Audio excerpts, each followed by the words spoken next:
Olá a todos. Eu escrevi algumas publicações nas minhas redes sociais, no Facebook e também no meu blog. São os mesmos textos do meu blog. A respeito do ocorrido com o cachorrinho no Carrefour de Osasco. Então eu vou passando algumas dessas publicações. Gostaria que vocês lessem. Pausem o vídeo para ler e depois apertem novamente o play para que possam continuar lendo.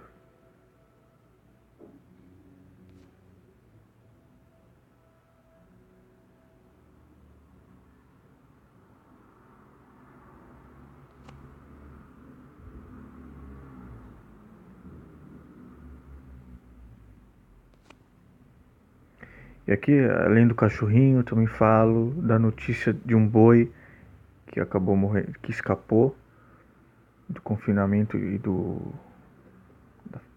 de uma feira de agronegócio e acabou morrendo afogado no mar de Salvador.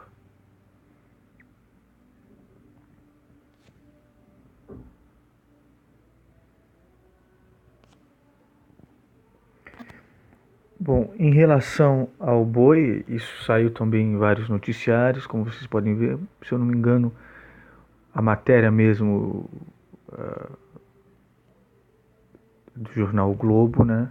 Está aqui. Boi entra no mar de Salvador para escapar de confinamento e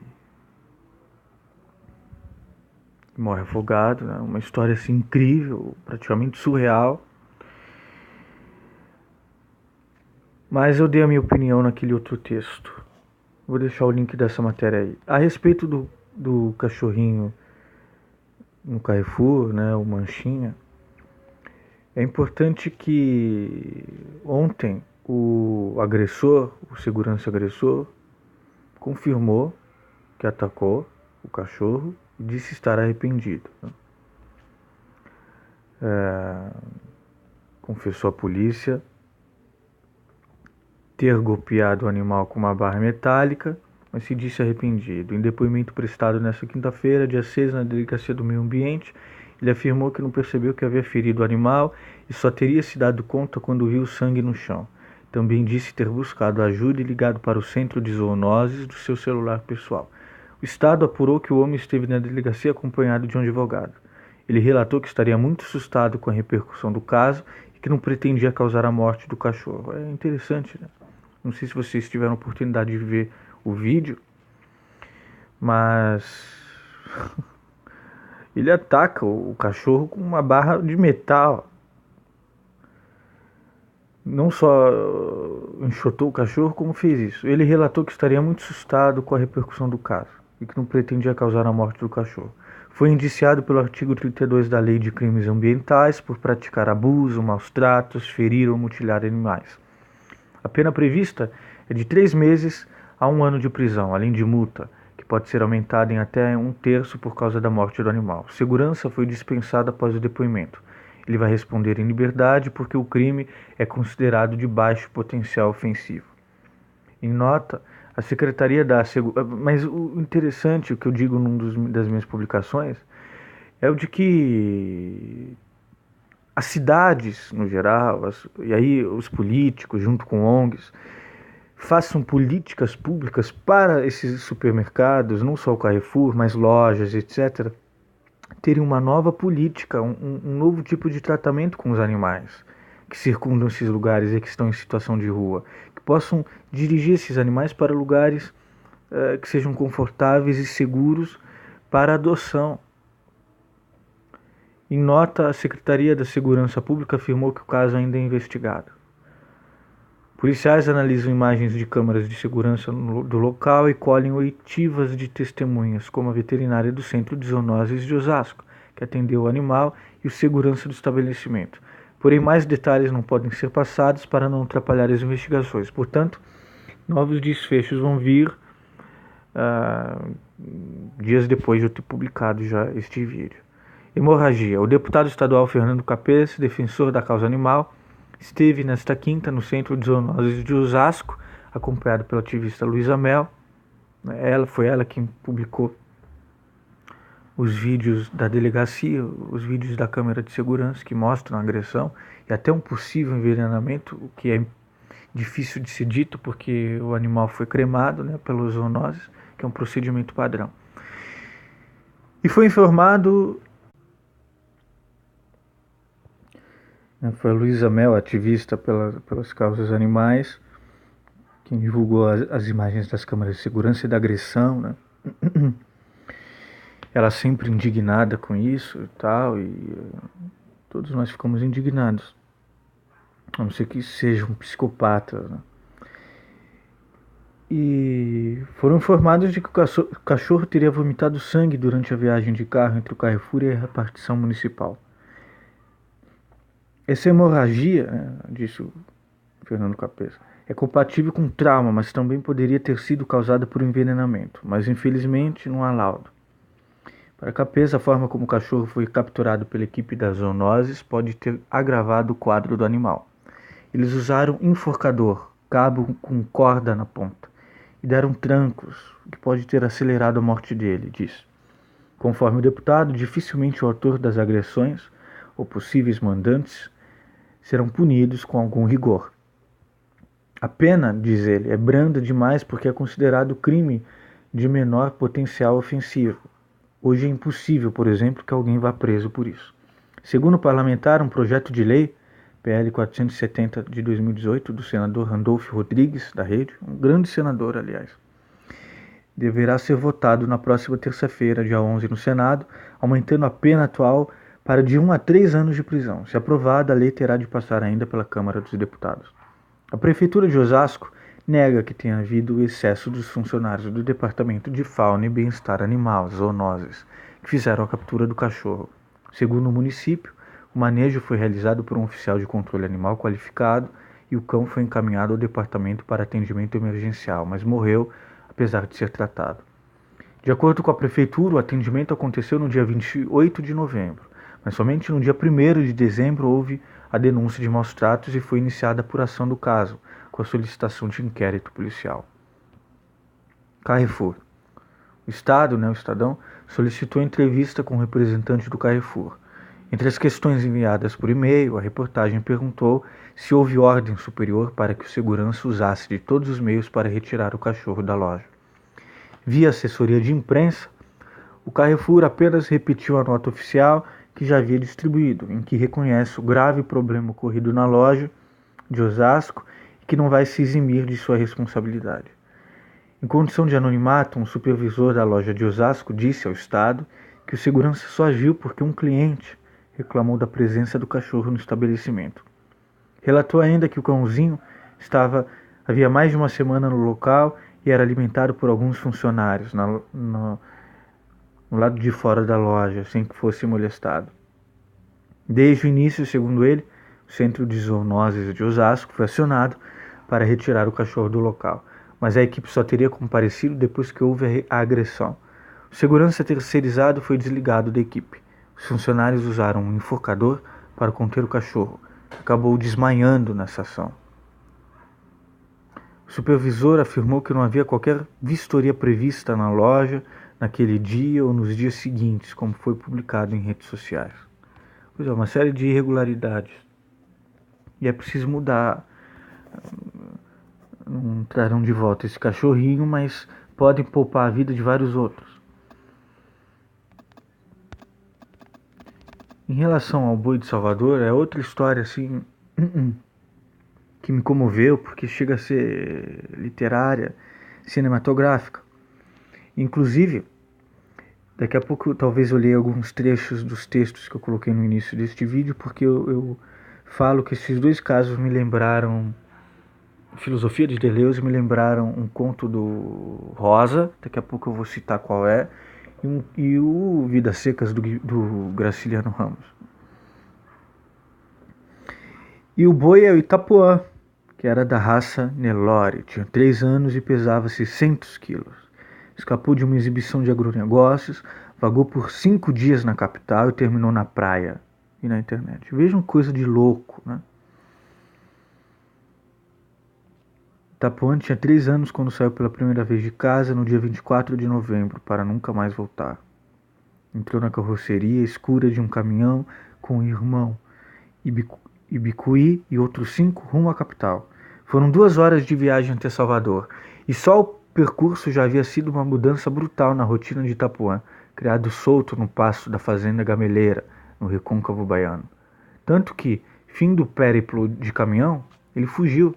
Itapuã era um boi da raça Nelore, escolhido para ser exibido, leiloado e, quem sabe, vendido na Feira de Agronegócios Baiana, a FENAGRO, onde ele aguardava uma área cercada com capim picado e espiga de milho à vontade, mas não o pasto sem fim da fazenda.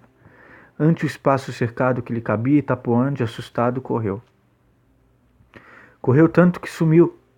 Vagou durante 5 dias pela capital, cruzou a Avenida Dorival Caymmi, passou pelo setor de cargas do aeroporto de Salvador, entrou no mato fechado, atravessou um areal e, por fim, deparou-se com a praia de Stella Maris. Stella Maris, que era esposa do Dorival Caymmi, né? Cantora também e tal. Se eu não me engano, realmente deve ser a praia nomeada por causa dela. Que é descambada pela Avenida Dorival Caymmi. Seguiu em frente, entrou no mar e tentou passar a arrebentação, enquanto banhistas apontavam-lhe as câmeras dos celulares e surfistas tentavam agarrá-lo. Em vão. Na quinta-feira, depois de mais de 1 hora entre a espuma das ondas, Itapuã morreu. Era um Nelore, um boi manso, um bicho que não atacaria ninguém. O boi é presa na cadeia alimentar. Talvez até desconfie que os homens possam comer sua carne, mas ele não. Ele não atacaria um homem, porque não é da natureza do Nelore ser agressivo, diz Paulo Vilas Boas Machado, dono da fazenda gameleira que nos 5 dias em que Itapuã vagava pela cidade, estava sempre um passo atrás no caminho incerto trilhado pelo animal. A cena do boi no mar ganhou as redes sociais, em vídeos e fotos. Houve quem dissesse que o boi corria contra o capitalismo. No caso, a feira de agronegócios, onde seria leiloado e talvez arrematado por estimados R$ 9.000. Houve quem dissesse que o boi queria era conhecer o mar. E quem somos nós para saber o que se passa na cabeça de um boi? Pergunta Machado. Para o criador de gado, cuja família recebeu os primeiros casais de Nelores trazidos da Índia para o Brasil em 1906, no começo do século passado, século XX, a única certeza era de que o animal estava aterrorizado. Itapuã saiu de sua zona de conforto, viajou de caminhão, desembarcou em ambiente estranho e fugiu porque ficou apavorado. Quem não ficaria?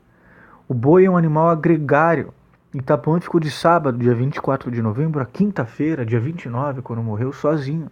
Certamente se estressou muito com essa solidão, diz o criador, para em seguida completar. O boi, ele não conhece a solidão. Machado, um engenheiro de 65 anos, nascido e criado entre o plantel da família, passou a administrar a criação de fato desde a morte do pai, 5 anos atrás. Ele conta que Itapuã cresceu entre as 400 cabeças de gado da fazenda gameleira, onde o gado Nelore é criado solto no pasto e não em regime de confinamento. Filho de aliado e batalha, Itapuã carrega o sobrenome On, iniciais de Otávio Machado, OM, pai de Paulo Machado, que herdou o plantel iniciado pelo bisavô. Os bois ali, segundo o fazendeiro, são bem menores que aqueles gigantes vencedores de competição em feiras de agronegócio. Um animal da idade de Itapuã, criado sob a filosofia do quanto maior melhor, como define Machado, pesaria pelo menos 800 quilos, 200 a mais que o falecido Itapuã. Aqui é um vídeo, publicado pelo Douglas Pedrosa, que estava ali no momento. Vocês podem ver, talvez eu...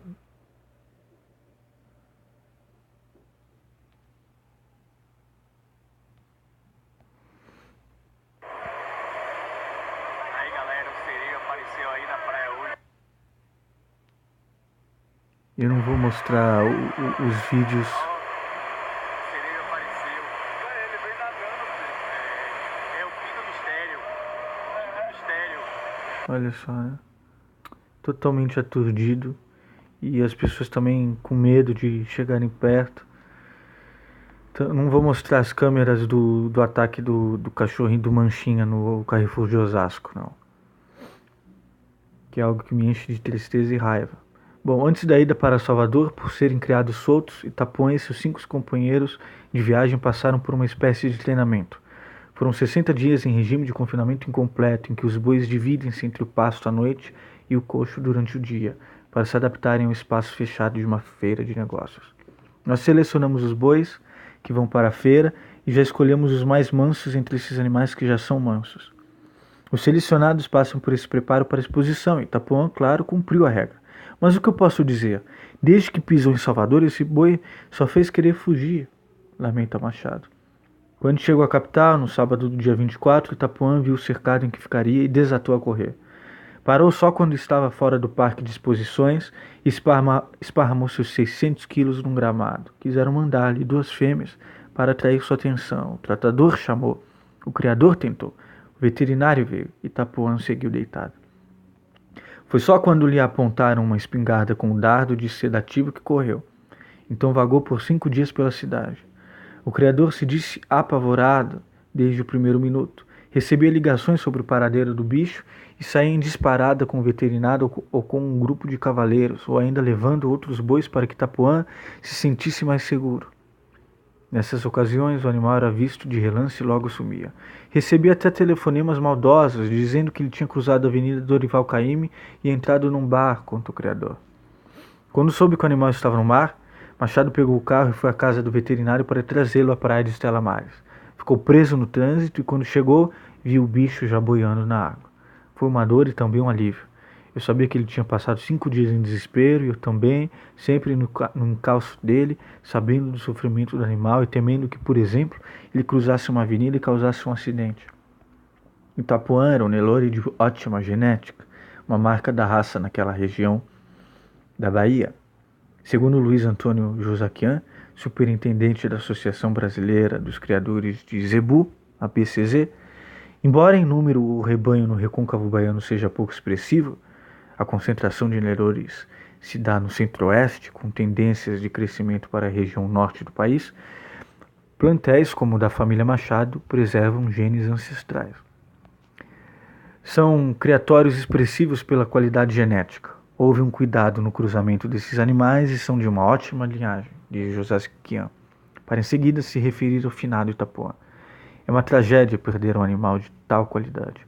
O Nelore é extremamente dócil, defensivo por natureza. O boi devia estar em pânico, coitado.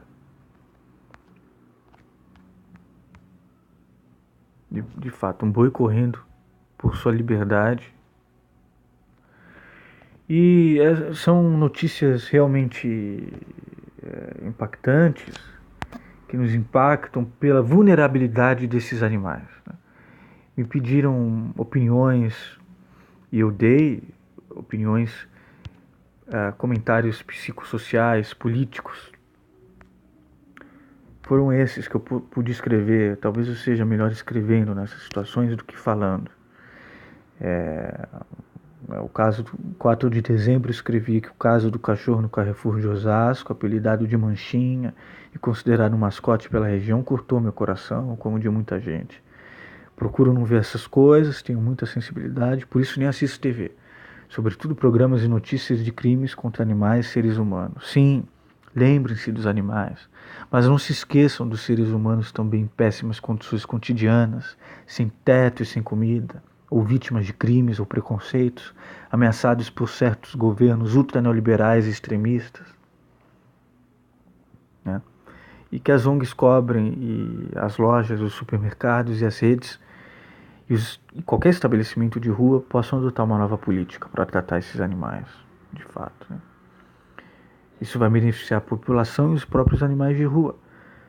E no dia 4, quando eu não vejo essas notícias, mas as redes sociais, é impossível escapar delas, né?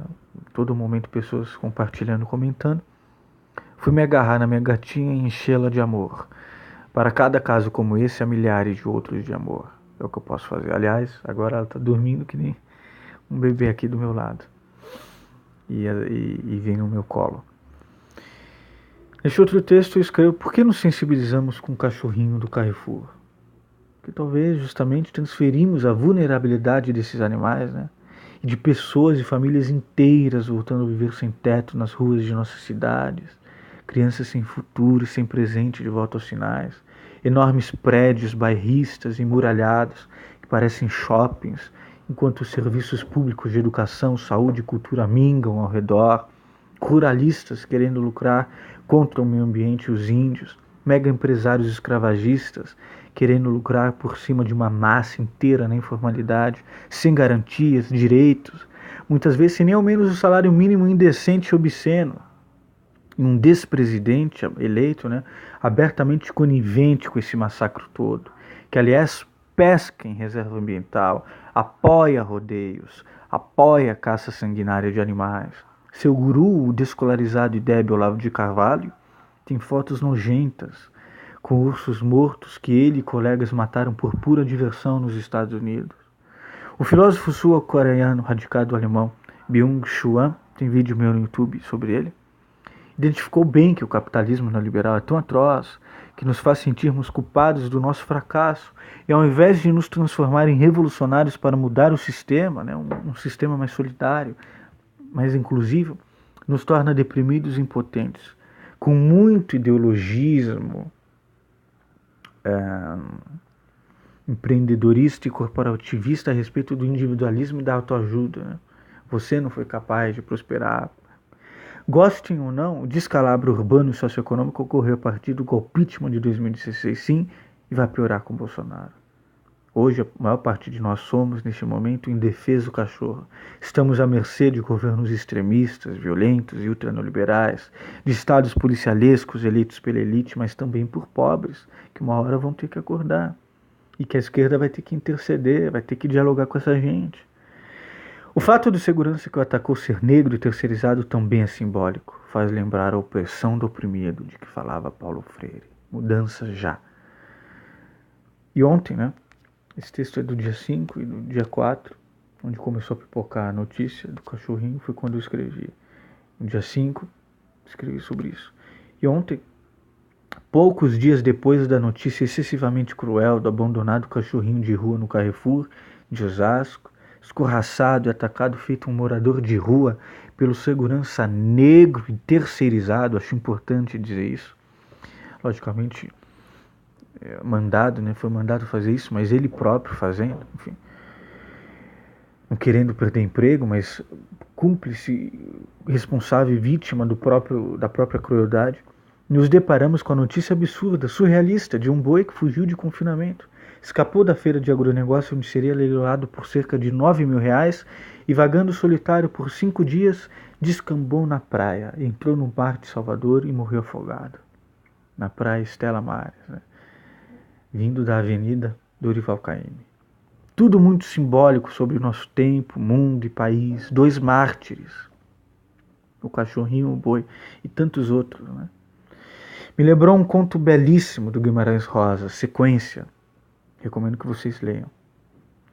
E eu tive que reler ontem e hoje. Prosa poética, como todos seus contos, histórias, né, ele chamava, e é um conto do livro Primeiras Histórias, onde justamente está o conto mais famoso dele, que é o Terceira Margem do Rio, sobre uma vaca desgarrada do rebanho, fugindo de tudo e de todos, procurada por um rapaz que sai em sua busca. Ela muito bem descrita como personagem autêntica e de forte subjetividade, feita protagonista. É um conto, como todos os contos do Rosa, aliás, que mistura, assim, um regionalismo com universalismo, literatura universal, os grandes temas universais do homem, e ao mesmo tempo é toda uma simbologia espiritual, né? Um mundo regional, material, do mato, do interior do Brasil, e ao mesmo tempo a vaca como um símbolo espiritual. O cachorrinho, o manchinha, pode lembrar a clássica baleia, cadela raquítica do visceral romance Vidas Secas, do Graciliano, sonhando com fartos preás enquanto morre, humanizando-se enquanto seus donos se animalizam no sertão árido. São exemplos reais e literários, interconectados, que me recordam também a filosofia do Deleuze, que falava em devir animal, no papel do escritor, que é escrever pelos animais que morrem, pelos loucos, pelos marginalizados.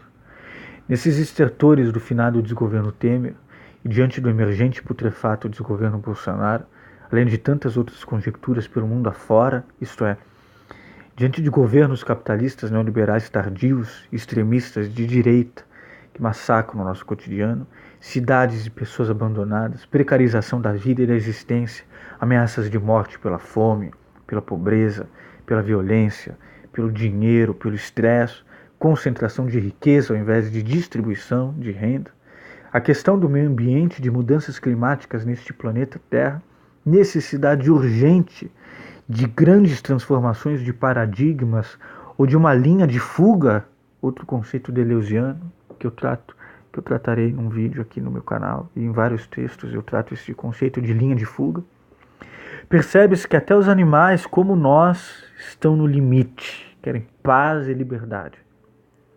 Estarei aqui, dentro ou fora do Brasil, na resistência e na oposição, na luta pelo povo, e o que posso fazer é amar, amar, amar, como nos pediu Drummond, e cuidar bem da minha gatinha. É isso. Amor, resistência e luta. Nós merecemos um mundo melhor. Um mundo de criações e transformações onde possa haver justamente essa linha de fuga, este estalo, este antes e depois, esse momento decisivo do antes e do depois, onde há um ponto de virada, um ponto seminal, um instante, um momento seminal. E linha de fuga, procurar o que seria isso, está longe de ser um escapismo. É uma linha de fuga como a do boi, que nós vimos o exemplo, Itapuã, a linha de fuga dos animais, e ao mesmo tempo está longe de ser um escapismo, como eu disse, é como um cano que arrebenta, né? Isso vem dos estudos da esquizofrenia e do capitalismo do Deleuze e Guattari. Mas um mundo do aqui e do agora, né? Como diria Deleuze, como escrevia Nietzsche, um mundo do aqui, da terra, das coisas daqui. Nietzsche, que inclusive teve um momento, um ponto de virada também, mas bastante trágico, que foi o seu colapso mental, a sua loucura, cujo estopim foi ter visto um italiano em Turim, na Itália, onde ele estava passando o tempo, espancando um cavalo, né? Segundo constam as biografias, mesmo as mais ortodoxas e oficiais, e ele chorou praticamente abraçado no cavalo, tamanha sua sensibilidade. E enlouqueceu ou realmente teve um excesso de lucidez e de sensibilidade? Então, essas grandes transformações que nós precisamos, essas fugas animais, o devir animal, que Deleuze tanto dizia, um mundo, isso que é mais fascinante na vida, na nossa vida, nas nossas vidas. Um mundo que está na palma das nossas mãos, bem na palma das nossas mãos, na construção do agora, dos agoras. E aí vem a minha parcela nietzschiana, spinoziana, deleuziana.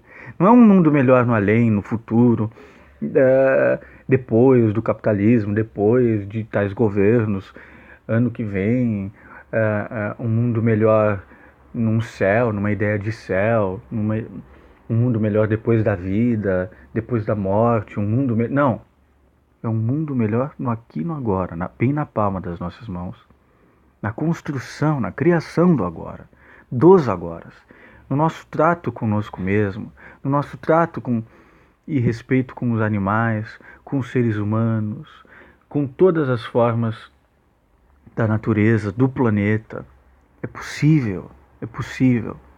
É um mundo melhor agora, aqui, agora, conosco mesmo, com os animais, com o planeta, etc, etc, etc.